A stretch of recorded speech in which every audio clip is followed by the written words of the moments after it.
I mean, it's a miracle it exists. Congress was running away from the British during the Revolutionary War, and the document went on the road with them. And there's no guards for it. There's no secure storage for it. They're simply throwing it into, we don't even know because they don't tell us, but they're either throwing it into sacks or chests. They're putting it onto carts. They're taking it out in the middle of winter, in the middle of summer. Of course, the greatest threat is in 1814, and by just at the skin of its teeth, 24 hours less, it escapes the British, who march into Washington. They defeat a ragtag American force at Bladensburg in Maryland, and then march into the city. And right next to the White House is the Department of State, where the Declaration was, and it's burned to the ground. So, if not for the incredible foresightedness of a clerk named Stephen Pleasanton and James Monroe, Secretary of State, who says, you might want to think about taking these documents out of the city, really an afterthought, the British almost certainly would have burned it.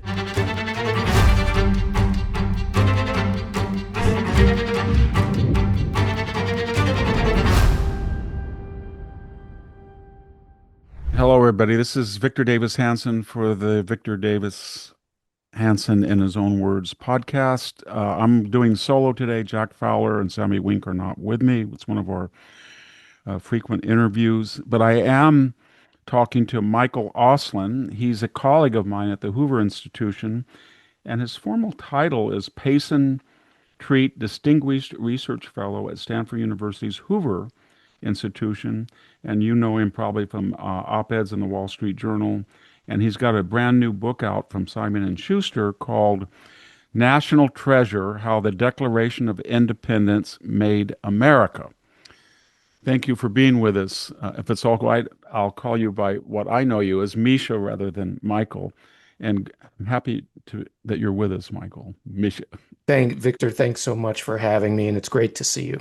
Yeah. And we're going to take a quick break, and we'll be right back with an interview with Michael Auslin, his new book, National Treasure.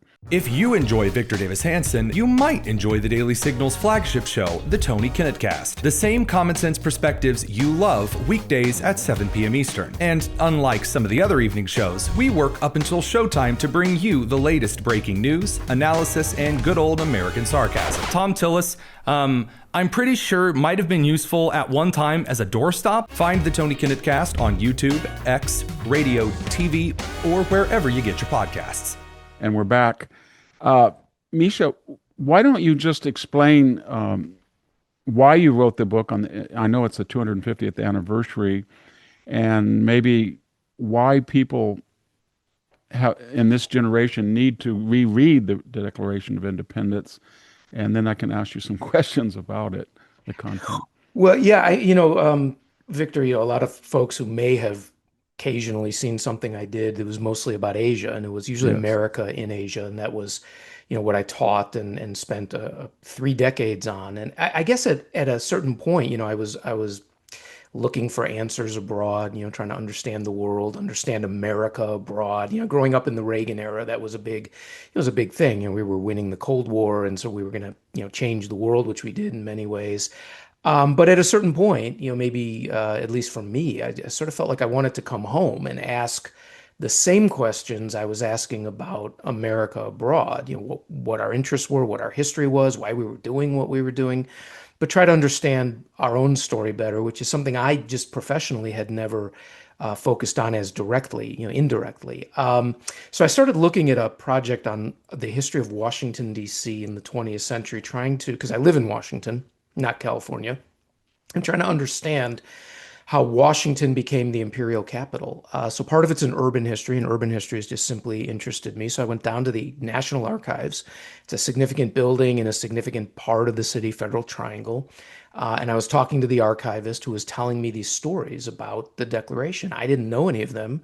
I was a little embarrassed, so I thought, I'll go buy a book on the Declaration in the gift shop, and they didn't have one. And what they didn't have was really the one that I wanted to read. They had, actually at that point in time, literally they had none. But there are books. There are books that are on the political theory and the philosophy and trying to understand. Was it John Locke or Scottish Enlightenment that influenced Jefferson? But I was more interested in sort of our daily encounter with the Declaration through our history, how Americans engaged with it, thought about it, and, commemorated it, what it made them think about the country.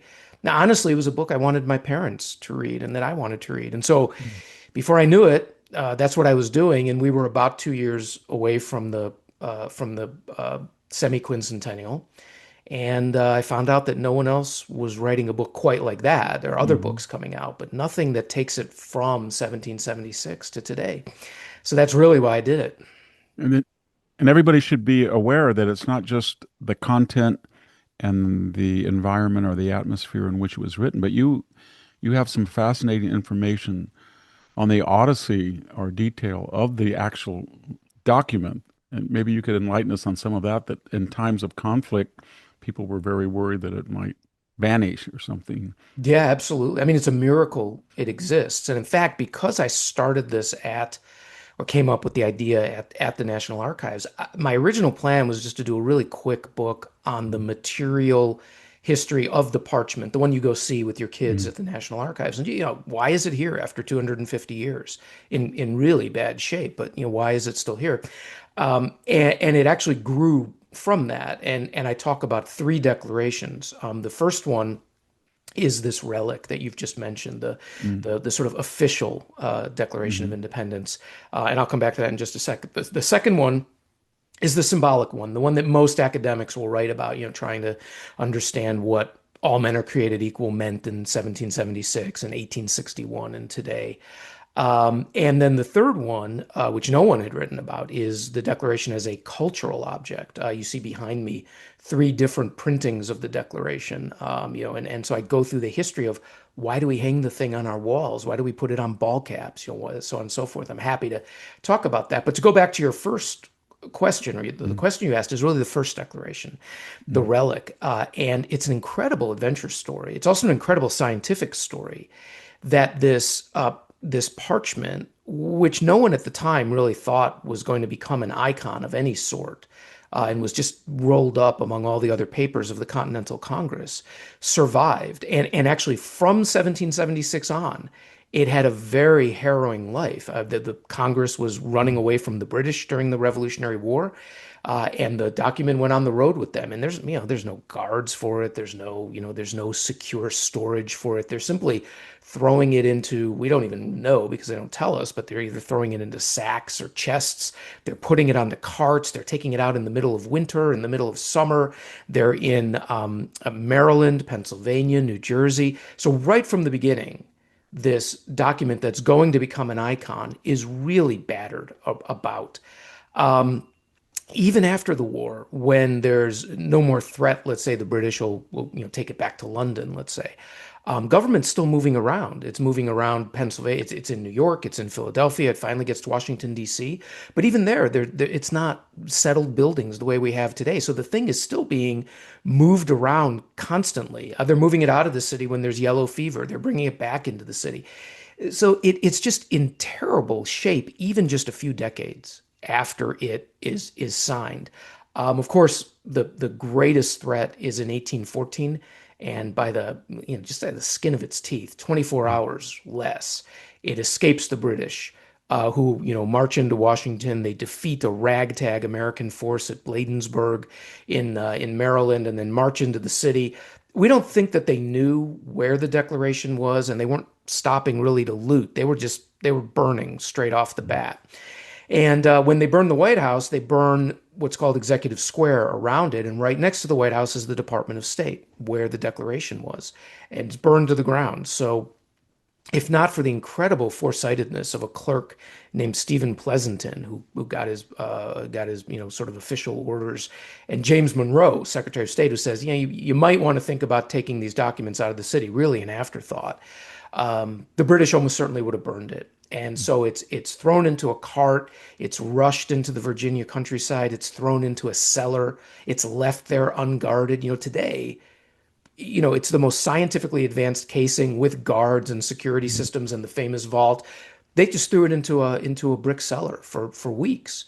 So the the When do you think it attained a sacred status where people were aware that the original copy was sort of our national Bible, so to speak? Yeah, it was right after that, in fact. Right. And remember, most Americans didn't even know that this existed because it was first secret, and then it Hmm. was just a paper of state. So it wasn't, people knew the Declaration and it had been printed, but that there was this parchment beautifully engrossed and then signed by everyone. Nobody really knew. Once the story got out that it had been saved in the War of Hmm. 1812, suddenly Americans went, that's great. What was saved? And so it became more popular that people now wanted to see it. And so we have accounts of those who either they had influence or they were simply, they had enough gumption to try to get the Secretary of State to show them that they're rolling and unrolling the thing all the time. And so people now really want to see it. So two things happen in the late 18 teens. First, a couple of guys come up with the idea that we can make money off of making artistic reproductions of the Declaration. What they didn't do was redo the script entirely, but they did very faithfully redo the signatures, and that was the first time Americans had ever seen the signatures. So from 1818 on, they're fascinated with the signatures and then with the lives of the signers that they had never really talked about. But the text was very artistically done, and it would have facsímils, and they would have cartouches, and they would have all sorts of bells and whistles. But then in 1821, John Quincy Adams, the Secretary of State, he's looking at the document. He realizes it's 45 years later, and it's going to disappear. It's just not going to last much longer. They don't know how to save it, but basically he says, let's take a snapshot of it. So he gets an engraver, William Stone, takes him 3 years. And whenever you see a declaration today, like the one in the middle over my shoulder, that with the full script and it's beautifully done, whether it's the crinkly antique copy or a very nice printed copy, that's from the Stone engraving. Oh. And that became, by the 20th century, that became the iconic vision or representation of the Declaration. But all through the 19th century, people are making different types of reproductions of it, some very fanciful, some very faithful. We had over 100 of them by the turn of the 20th century, and then the Stone comes up. But at that point, it has become this icon for Americans. And as I'm doing right now, we're hanging it on our walls or putting it in Mm. schoolrooms, goes into city halls and churches and the like. And we do that really with no other document. So the Declaration Were has all this the mystique. variants accurate, faithful, textual, or were there some modifications that people wanted to add or subtract? Some were less faithful only because they were working off of corrupted Not, printed block copies. okay. Sometimes, well, first of all, one thing is that orthography was not a scientific science at the time, and so different capitalizations and sometimes different punctuation. Mostly the words are there, but there were some done in the late 1800s where they tried to clean up some of the language. Usually that was fairly quickly discovered, and then they would try to go back to the original. Mm. But what they would do was put different things around it. There are some you can see in the Library of Congress that have statistical tables of population in the states and economic information all around the Mhm. text. There's beautifully done, again, they have fasces as sort of borders, Romanesque figures, liberty. It's surmounted by eagles. Everyone would have a little bit of a different take on it. And of course, in 1876, the centennial, there are dozens and dozens of reproductions that they're selling. And it's this wonderful marriage of civics and commerce. And they're making money, but they're telling people this is your charter of freedom, as Abraham Lincoln said. So put it on your wall. Tell your kids that this is their birthright. Mhm. But pay us for the privilege. I remember in high school the first time we had it, and I'm doing this by memory. We all thought that all of the luminaries were going to be the signatories. So there's Franklin and there's Adams and Jefferson, but as I'm not mistaken, there's not Hamilton Mm-mm. or Monroe or Or Washington or Washington. Washington. Yeah. Why was that? Were they not at Philadelphia? What was the They weren't. So background? Washington's in the field. He's up in Yeah. New York at the time, and in fact, he reads what was printed right away. By the way, and you can see them over my shoulders here. Yeah. Were called broadsides. The first one, it was done by John Dunlap in Philadelphia on July 4th, and this was an official announcement. It was commissioned by Congress, and then it was sent to all of the state, well, the colonial assemblies. It was sent to significant leaders, but it was sent to Washington, and he reads it as soon as he gets it. So up and down the colonies, it's being read on different days as the post riders get there. So, pardon me, the first reading, Philadelphia on July 8th. Then it gets up to New York on July 9th. Washington reads it, eventually gets up to Boston. It takes 2 months to get down to Georgia, and it's not read in Savannah until sometime in August or later August. So everyone's hearing it at a different point in time or seeing it at a different point in time. It's not signed until the beginning of August. They got a lot of other things to do, and they really didn't. Again, it's fascinating because again, to me, this is the national treasure. They didn't think, we're gonna immortalize this, and people 250 years later are gonna line up for hours to see it. But they do decide we need a more permanent version than the broadsides. So they commissioned Timothy Matlack, who's probably their top calligrapher. He engrosses it, and they begin signing it on August 2nd. So the interesting thing is, first of all, only those who were delegates to the Continental Congress signed. So Alexander Hamilton's not, James Madison is not, James Monroe, who's much younger at the time, he's not, Washington's not. But also, many of the members who had been in Philadelphia on July 4th had already left by August. The Declaration, independence was declared. They had other things to do. Congress is still sitting, but they're coming and going.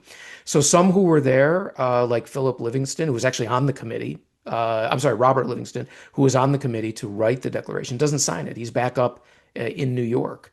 Others don't sign it because they're opposed to the idea at the time, and that's someone like John Dickinson of Pennsylvania. But he goes and joins the army to fight. He doesn't, sit home and sulk. He's just saying he didn't think it was the time for independence, but now that it's been decided. So there's a lot of people who aren't on it. And it's actually funny if you roll forward. We were just talking about the facsimiles. The second facsimile to come out, but the first that was proposed, was by a guy named John Binns. And he does this really elaborate, really beautiful one.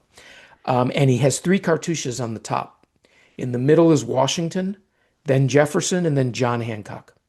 So he sends these, when he gets them, to prominent Americans, including John Adams. And John Adams sends his back with a note saying, "Thanks very much, but I don't need it, and please don't send another." Because he didn't include Adams as one of these pantheon of gods of the Declaration. So there's this, as the Declaration becomes the icon, the battle over its past, over who signed it, who didn't sign it, who was responsible for it, Thomas Jefferson or not, becomes an object of battle in the 1800s. It's this new, it's the last gasps of the old generation. So Adams and Jefferson are feuding over who's responsible for it. And it's the new gasps of the first generation trying to lay claim to it for their own purposes. The one that is signed, though, and you discuss, there's iterations that Jefferson met some opposition about outlawing the slave trade. And how many copies or how many versions did he have to get by the committee before they agreed on this standardization of one copy? So it's a fascinating question because they weren't taking notes. Now, in part, everything that Congress did was under a cloak of secrecy. Secondly, they knew it was treason. And third, I they just literally didn't think it was that important. We know what Congress did because they have the journals which say Congress did such and such. What wasn't recorded were the debates, the arguments. The only record we have, even of the most critical debate of all, over independence itself, are private contemporary notes by Thomas Jefferson. So that's all we have. We don't know how faithful it is to what was being said, we assume. So what happens is Congress adjourns because they want to get all the colonies on board for a unanimous vote. They adjourn on June 11th. They're going to reconvene on July 1st to be ready for the vote. They know they're going to get a majority, but they want the unanimity. But so to be ready for the vote, they appoint a committee to draft this announcement. There's also other committees that are appointed to make model treaties with France and Spain and to come up with articles of confederation amidst all the other regular committees. So Jefferson gets the pen, he writes it out, writes it pretty quickly, probably 10 days or less, more like a Wow. week it takes him. He sends it to the committee, and we don't know what the committee says. What happens is he has his rough draft, which still exists. It's in the Library of Congress. And as the committee and then later Congress is going through this process, he's making edits, following what they're doing. But then much later in life, as far as we can tell, he then annotates it. So he says, oh, this change was made by Franklin. This change was made by Adams. But many of the changes, there's no accounting. We don't know who made them or suggested them or who said what. We know some of them, or we believe we know based on what Adams said. Very crucially, in the first line, Jefferson wrote, when in the course of human events, it becomes necessary for a people to separate themselves, so on and so forth. And it's Franklin in Jefferson's hand says Franklin changes that to one people, which is really critical, because they're thinking of themselves as 13 sovereign states, but already it's the Declaration talking about unity among these very different colonies.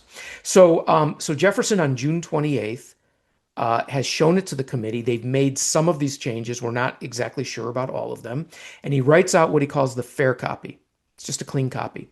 He brings that to Congress. It's that moment that John Trumbull mythologizes and immortalizes in his painting later in the 18 teens. And it doesn't happen like that at all. It's a completely made up scene. But he gives this copy to Congress. We don't think any other copies of it are made officially by Congress to give to delegates, but they're all arguing over it.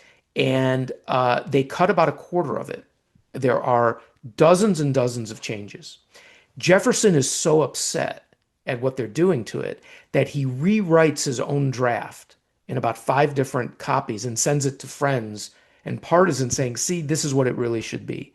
Meanwhile, in Congress, they're taking out his passionate condemnation of the slave trade. They're also taking out a brutal ad hominem attack on the British people themselves. They're condensing some of the charges. They're changing. They remove a reference to inciting slave rebellion because they're very nervous about that. In essence, they're actually making it better. And by the end of his life, Jefferson recognizes that, and it's why he has the request that on his tombstone, one of the 3 things that will be inscribed is author of the Declaration of Independence. He knew that the editing job was a pretty good one. We have a colleague, and I think all of our listeners know him very well, a wonderful Andrew Roberts. In his biography of King George, he dissects the Declaration and from a British point of view, and he dismisses many, but not all, of the complaints that prompted the Declaration. Did people at the time in Britain reply formally to this, or was it considered just pro forma, or did they actually see this as a legal document that they were going to try to refute? There were dozens of replies. The king himself, and Andrew notes in his wonderful biography of George III, probably never read it and never referred to it directly. He obviously referred to the rebels and referred to what they did, but he never talked about the Declaration.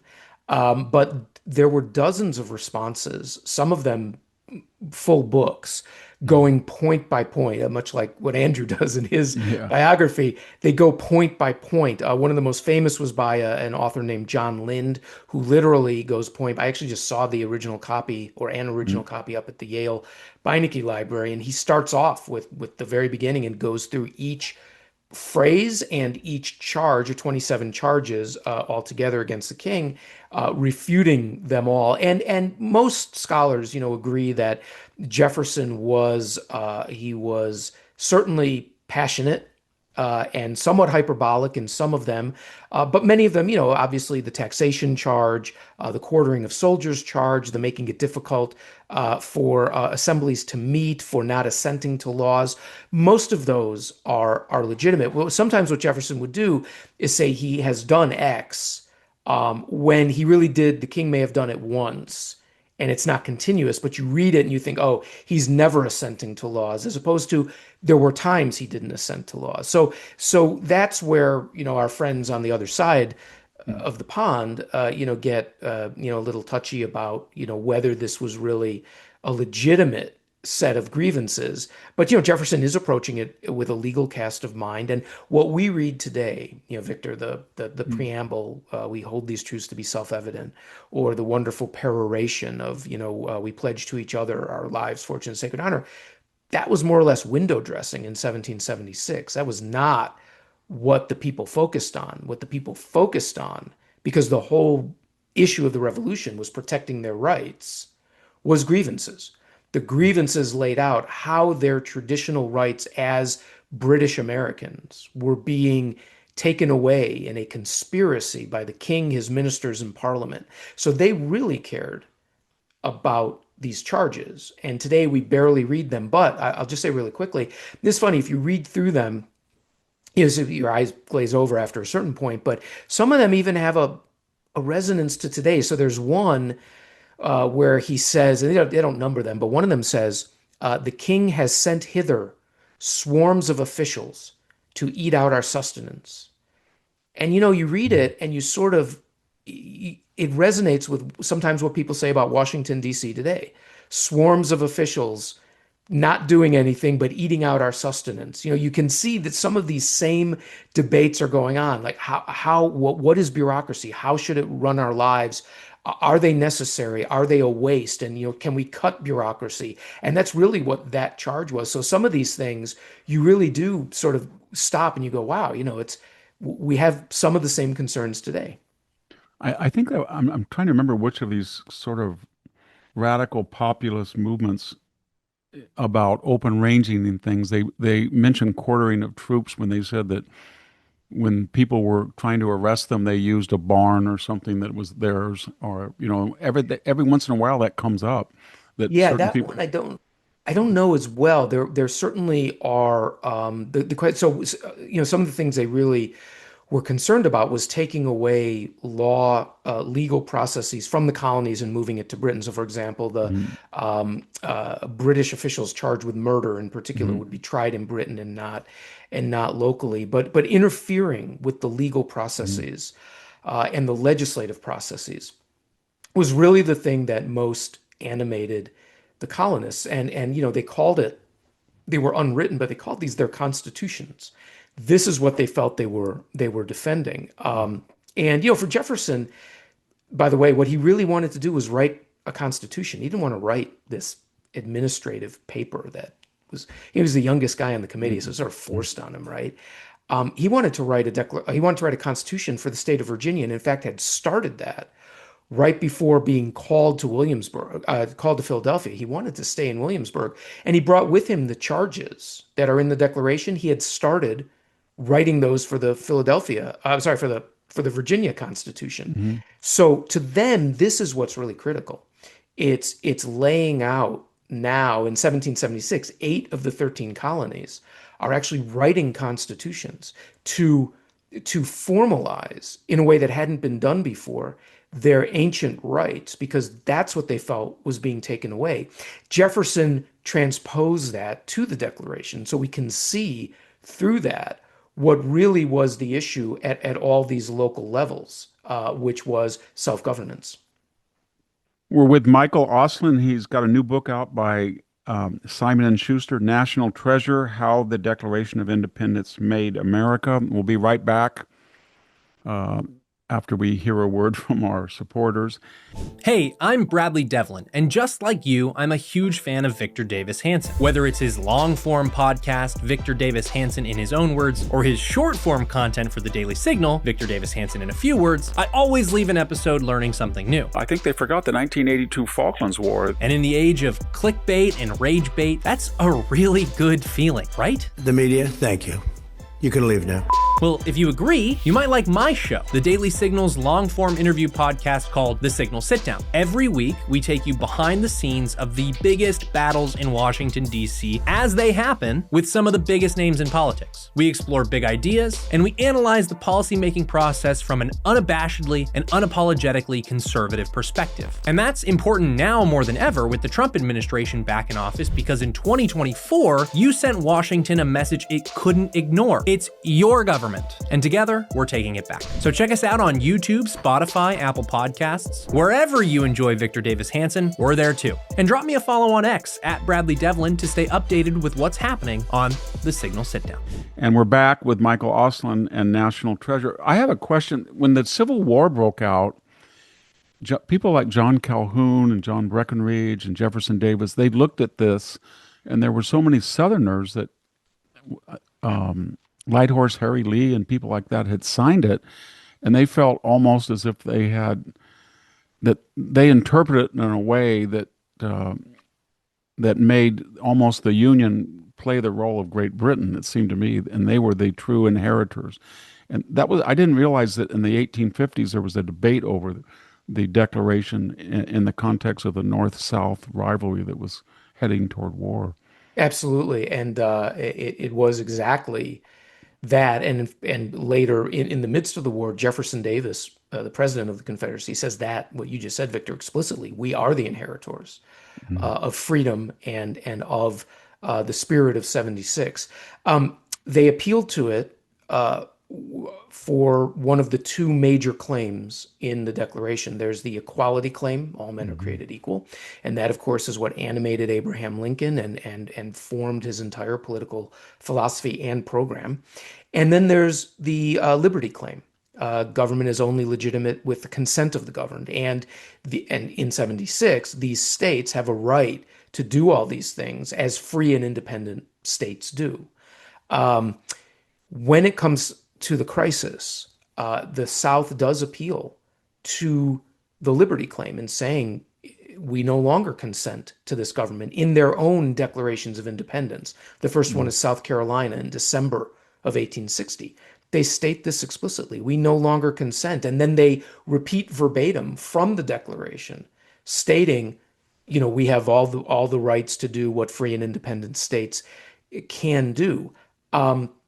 Even northern newspapers up to the war supported this position. And I quote one in the book that says, the South is right. This is the central claim of the document. It's what gave it its force in 1776, consent of the governed. So if they no longer consent, they can leave the Union, but the catch is you have to do it peacefully. And of course, they didn't do it peacefully, and that's how Lincoln was able to deny that claim. But there's no question that the South felt as passionately attached to the Declaration as the North did. It was just a different interpretation. And in fact, within the South, different interpretations, even of the Equality Clause. Some, like Jefferson Davis, said, no, not all men are created equal. And therefore, we no longer adhere to, a government that's trying to enforce that. Even though Lincoln made clear he was not going to get rid of slavery in the South. But then there's others like Alexander Stephens, the vice president of the Confederacy, who writes that no, they were right. That's what they meant. They meant that all men are created equal, but we no longer believe that is the right way. He's not denying that all men are created equal. He's saying, but we don't want to honor that. And so we're going to act in this way to maintain our, as they called it, the peculiar institution.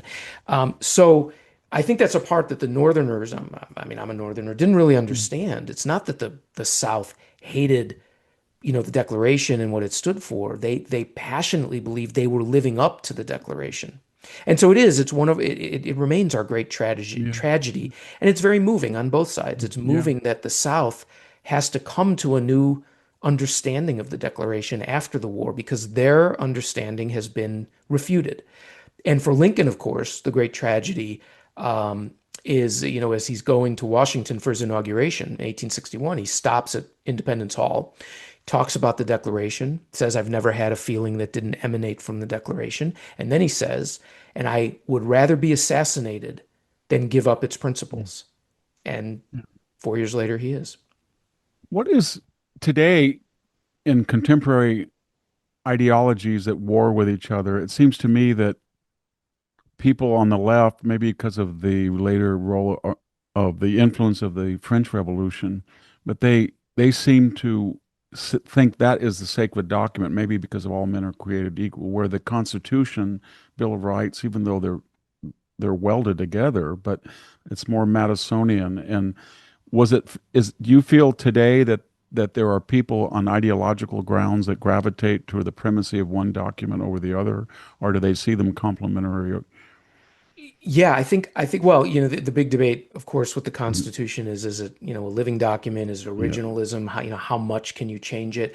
I think there is, interestingly, and has been through our history, a debate over the Declaration, with these two claims that I mentioned, the liberty claim and the yeah. equality claim. I think for the first 50, 60, 70 years, it was a liberty claim, meaning when people referenced the Declaration, they usually referenced it as our great charter of liberty, or this was the document that essentially set us free.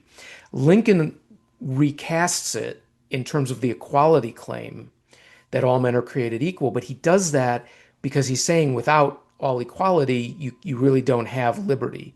Well, first of all, I think to Jefferson and the signers, they were two sides of the same coin. But Lincoln very much says, we are through the Dred Scott decision and through the Kansas-Nebraska Act of 1857 and 1854, respectively, that we are mutilating the meaning of the Declaration and how the Constitution is actually, how the governing role of the Constitution. Um, but of course, his goal is to preserve the Union. I think for us, since the Civil Rights Movement, we have largely looked at the Declaration as an equality document. Yeah. That was the whole That's what point. Frederick Douglass said. I'm not inventing our freedom. I'm just demanding that you man up to what you said in the Declaration. That you, Absolutely, all of yeah, the abolitionists yeah, did. they all That's said right. that. That's right, and that's why when you ask this question, I actually see um, separate from the equality and liberty claims, I see an umbrella of a unity claim over the Declaration.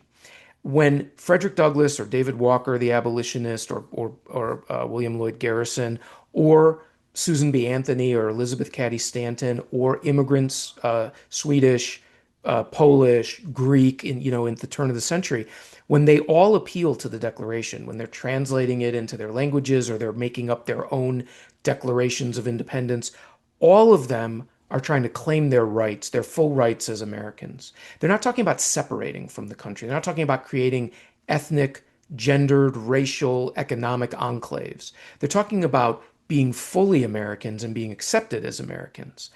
And again, that's why I think that one people in the first line, or we pledge to each other our lives, fortune, and sacred honor. They didn't pledge it to the new country or to their states. They pledged it to each other. I think there is a unity claim that is the proper reading of the document, that is an umbrella over both. Um, I do think since the 1960s and the civil rights movement, we have been more prone to read it simply as an equality document. Mhm. But if you look at how Martin Luther King talked about it, even at the famous speech in front of the Lincoln Memorial, he's making very clear that equality is an end, is a means to an end. The end is liberty, right? At that point, Mhm. they did not have their full freedom. And so he, I think, has that Jeffersonian and certainly Lincolnian understanding that it's not one or the other, but it is that the two come together. It's very different, and I think you can see the Rousseau, Voltaire, and the French Enlightenment effect on the French Revolution when they have these, even the slogan fraternity, egalitarianism. That's a lot more holistic. It's almost a quality of result, whereas the Declaration, it does mention equality, but it's very clear from the Declaration and the Constitution. It's talking about equality of opportunity and liberty. And that seems at the very beginning of the revolution and then the early nation, we were very different than what the European continental philosophers and the French revolutionaries thought. They really did want to have a year zero. We're going to remake, year zero. We're going to rename the names of the months, the year, days of the week. We're going to go after the church. But we were very fortunate that That's not in there. There's no indication that this is a cultural, social, economic, military, political. It's more just a political revolution and said, we're going to let you be free, and then you're going to determine your own ability based on equality of opportunity. That seems that seems to be very important. That even today distinguishes us from the European idea of government and freedom. Oh, I think that's absolutely right. Yeah. Yeah, Gertrude Himmelfarb wrote a wonderful book called, I think it's Three Roads to Modernity: The Mm, French, British, and American mm, Enlightenments. mm, And we were thankfully children of the English Enlightenment and the Scottish Enlightenment, and that's exactly and critical in there, I think, is the religious element, that these were seen as natural rights, natural laws that had to be obeyed, had to be brought into balance with how peoples govern themselves, so that you had limits, and that's why Congress puts in more references to God than Jefferson had in there. But clearly, the Declaration's a covenant. It's a covenant among Americans. We pledge to each other, but it's also a covenant between Americans and God. And I think that more moderate and congenial British Enlightenment, mm. the Scottish and English elements of it, combined with English common law, and these concepts of natural right and natural law, did mean that there was a braking mechanism on our revolution that the French did not have. Mm. And you're exactly right. This year zero, Thomas Paine tried to get us there a little bit, right? Where he A little says bit. we have it within us to make the world anew. And I think Yeah. most of the colonists would have said, no, no, we don't want to make the world anew. We want to save the old world that's disappearing, meaning the world of our British rights. Yeah. Maybe, yeah, you're making it anew with a new country and a new government, but they felt that they were conserving, not, revolutionizing, or maybe the actual old concept of a revolution. They were going back to where they felt they should have been. But we're very lucky. And Jefferson is in Paris, by the way, during the French Revolution, and he's talking with people like the Marquis de Lafayette, and he's saying, this declaration that you're coming up with is going too far. He wants to talk only about inalienable rights that can't be given away. And so he doesn't like the idea that you're putting property in there, because property can be given away, it can be alienated. And so he already sees that they're going farther. We're talking with Michael Auslin. He's got a brand new book, National Treasure. We'll be right back and we'll sum up our discussion today. It's been fascinating. Since the founding of America 250 years ago, many things have changed, but some things never do. The commitment of husband and wife, the importance of passing along our values to our children, the faithfulness of God. Some wonder how we can ensure America will continue to thrive. As long as we keep first things first, we've only just begun. America, the beautiful.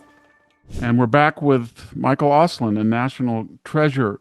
When you look back at the Declaration, every once in a while you get, and I think we're in a period now where both political parties are changing, but it does seem that the Jacobin view in the French Revolution is now sort of the base. When I hear people in the Democratic Party talk about equality, quality of opportunity, a guaranteed income, a guaranteed this, a guaranteed that, and reparations, and this entire French Revolutionary view. Do you feel that there's more criticism of these foundational documents today, or people attacking the Declaration, or when you were doing your research, is it just a given that all Americans, it's not a given they know what it is, but to those who know what it is, maybe in the universities, has the level of criticism of either Constitutional Declaration increased lately? I think there's still the debate over, when it says all men are created equal, Yeah. what does that mean? I think there's no question that from the point of view of men as children of God, Jefferson and all the signers felt that everyone was equal.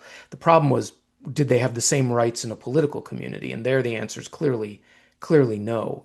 They didn't put it in these terms, but I think what you're getting at, this question of equality of opportunity versus equality of outcome, Mhm. is really the one that we have come to this point, or many have come to this point of saying, well, it's not just enough to have opportunity.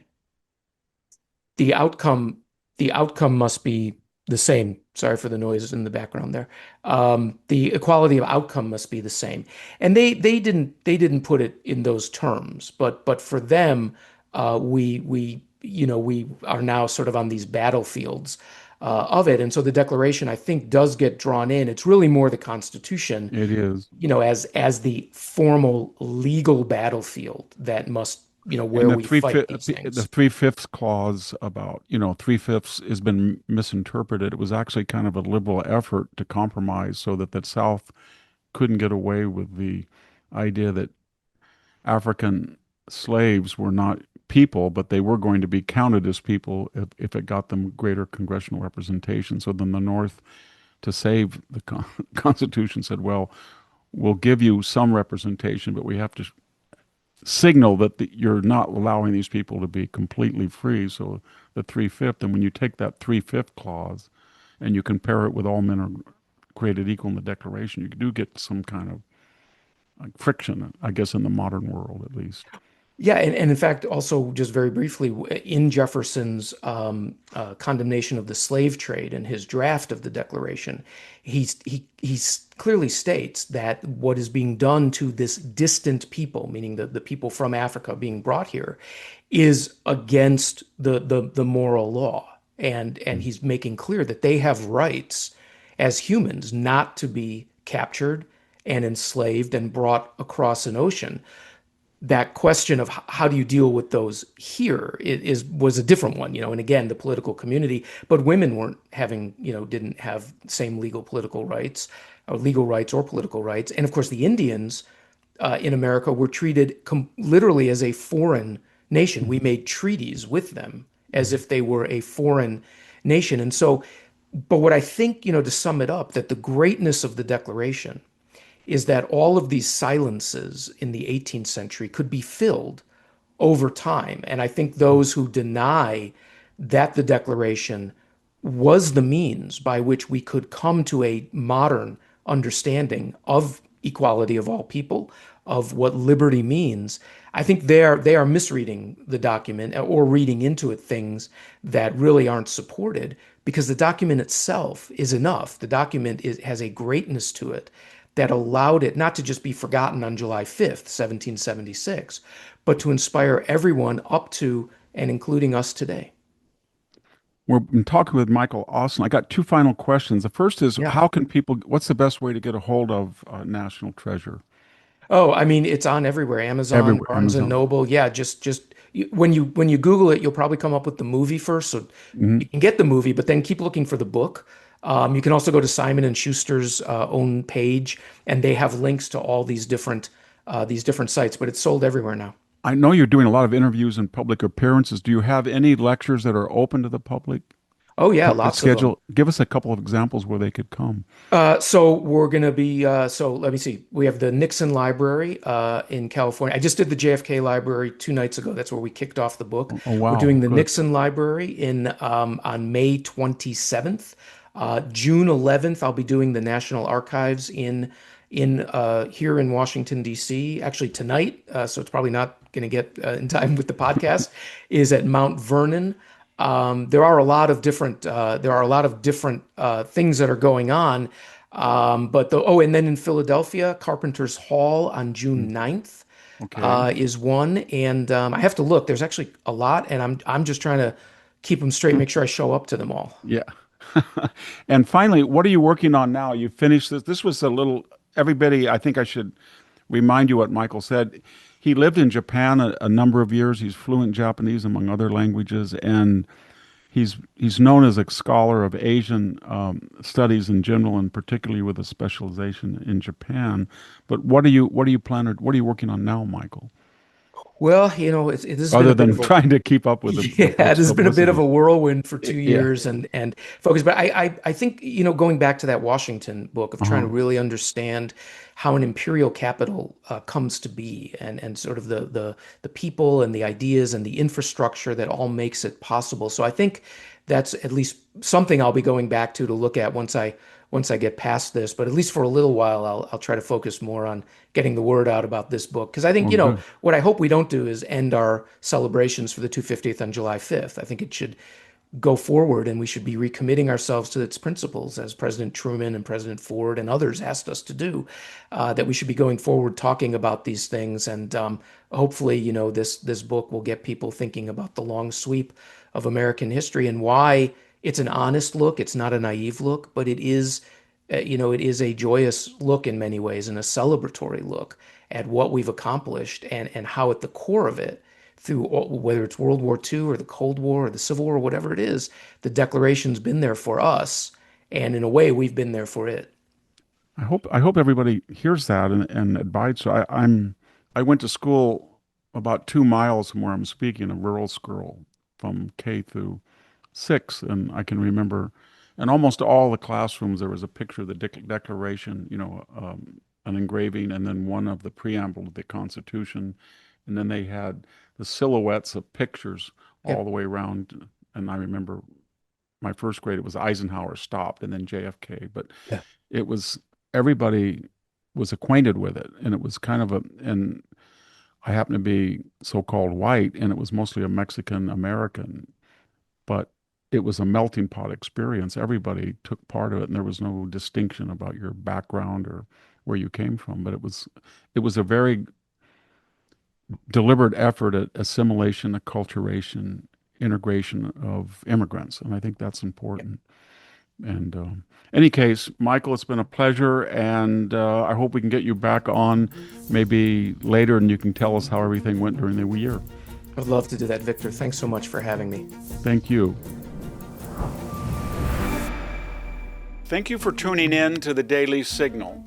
Please like, share, and subscribe to be notified for more content like this. You can also check out my own website at victorhanson.com and subscribe for exclusive features in addition.